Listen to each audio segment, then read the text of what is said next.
So for this artist I did Thompson, and I chose this artist because during one of my mock exams last year I used a very similar artist to Thompson, and I really liked how my photos turned out, so I kind of wanted to create something inspired by one of those artists again because I felt like I created a really strong piece and I could kind of push that further.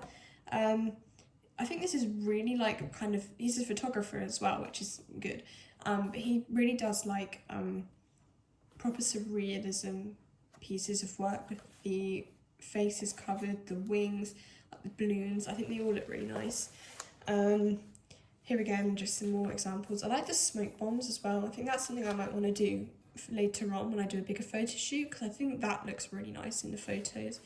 But yeah, just some tracing as well, just to see what that would look like.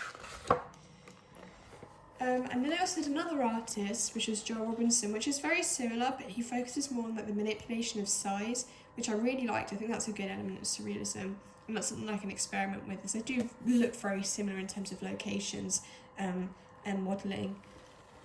Yeah, I really liked these, so that was something I wanted to use as well.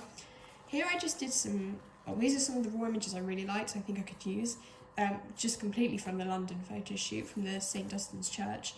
I did some kind of digital experiments with the cards and the balloons, just to kind of see if I could use them, if they work with what I've got, and I think they do with the green and the red. It looks really nice, especially the blue as well. Here I did just a little experiment. I was experimenting with the light and on top of the illustrations I'd drawn before to see how it would affect, and I think it really linked them all together. It felt like the clovers were part of the image initially instead of just placed on top. They look a bit real and they don't look as fake as they could have been. Here were some design ideas of what I could do. I used I went down a bit of a more surrealism route, with these, the frame. I felt like they were quite different and I quite liked that. Here's my development plan. Some extra photos I took with the frames because I kind of thought I really liked that. I think I can push it further. So that's what I did. I took some more photos. And then it kind of reminded me of Alice in Wonderland. So I kind of just took some screen grabs and stills from the movie, the newer one and some of the old one.